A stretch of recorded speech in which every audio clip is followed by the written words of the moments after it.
सांगली जिल्ह्यातील शासकीय सेवेत असतानाही लाडकी बहीण योजनेचा लाभ घेतला ही आमची चूक झाली आणि या चुकीबद्दल माफी करावी असे खुलासे या योजनेच्या बोगस लाभार्थी महिला अर्थातच सरकारी लाडक्या बहिणींनी जिल्हा परिषदेला दिलेले आहे।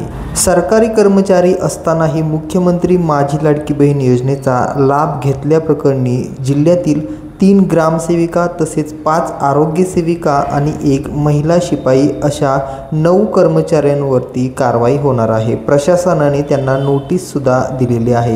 या महिला कर्मचाऱ्यांवर कारवाईचे प्रस्ताव मुख्य कार्यकारी अधिकारी यांच्यापुढे ठेवण्यात आलेले आहेत। तर दुसरीकडे तासगाव तालुक्यातील एक लाडकी बहीण ही सरकारी कर्मचारी असल्याचं सुद्धा निष्पन्न झालेलं आहे। योजनेसाठी अर्ज भरताना ही महिला शासकीय सेवेमध्ये रुजू नव्हती असे तिने स्पष्ट केलेले आहे।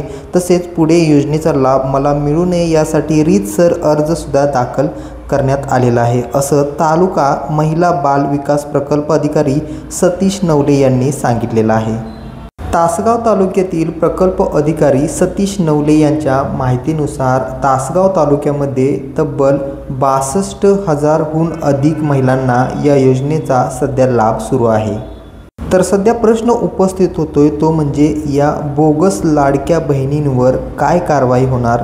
जिल्हा परिषदेतील आरोग्य सामान्य प्रशासन आणि ग्रामपंचायत विभागाने त्यांचे खुलासे घेऊन मुख्य कार्यकारी अधिकाऱ्यांपुढे ठेवलेले आहेत। कारवाईच्या आदेशांवर आता सीईओंची स्वाक्षरीसुद्धा झालेली आहे।